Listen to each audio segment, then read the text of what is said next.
T20 ಸರಣಿಯ ಸೋಲಿನ ಬಳಿಕ ಏಕದಿನ ಕ್ರಿಕೆಟ್ನಲ್ಲಿ ಭರ್ಜರಿ ಕಮ್ಬ್ಯಾಕ್ ಮಾಡಿರುವಂತಹ ಟೀಂ ಇಂಡಿಯಾ ಇದೀಗ ಸರಣಿ ಗೆಲುವಿನ ಮೇಲೆ ಕಣ್ಣಿಟ್ಟಿದೆ. ಭಾರತ ಮತ್ತು ಇಂಗ್ಲೆಂಡ್ ನಡುವಿನ 3 ಪಂದ್ಯಗಳ ಏಕದಿನ ಸರಣಿಯ ಎರಡನೇ ಪಂದ್ಯ ಇಂದು ನಡೆಯಲಿದೆ. ಮೊದಲ ಏಕದಿನ ಪಂದ್ಯದಲ್ಲಿ ಭರ್ಜರಿ ಗೆಲುವನ್ನ ದಾಖಲಿಸಿರುವಂತಹ ಭಾರತ ಇಂದಿನ ಪಂದ್ಯವನ್ನ ಗೆದ್ದು ಸರಣಿಯನ್ನ ತನ್ನದಾಗಿಸಿಕೊಳ್ಳುವಂತಹ ವಿಶ್ವಾಸದಲ್ಲಿದೆ. ಇಂಗ್ಲೆಂಡ್ ನೆಲದಲ್ಲಿ ಗೆಲುವಿನ ನಗೆ ಬೀರೋದಕ್ಕೆ ಮುಂದುವರೆಸಿರುವಂತಹ ಟೀಂ ಇಂಡಿಯಾ ಇದರ ಗುರಿ ಕೂಡ ಹೌದಾಗಿದೆ. ಟಿ20 ಸರಣಿಯಲ್ಲಿ ನಿರಾಸೆ ಮೂಡಿಸಿದಂತಹ ಭಾರತ ತಂಡ ಏಕದಿನ ಮಾದರಿಯಲ್ಲಿ ಭಿನ್ನ ಪ್ರದರ್ಶನವನ್ನ ಕೂಡ ನೀಡಿದೆ.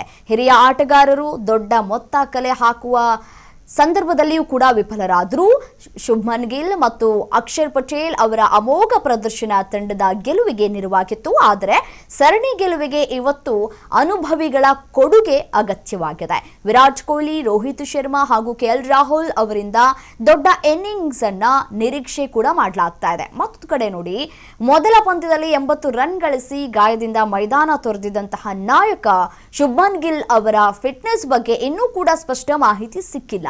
ಸೊ ಅವರ ಲಭ್ಯತೆ ತಂಡದ ಸಂಯೋಜನೆ ಮೇಲೆ ಪರಿಣಾಮವನ್ನ ಕೂಡ ಬೀರ್ಲಿಕ್ಕಿದೆ.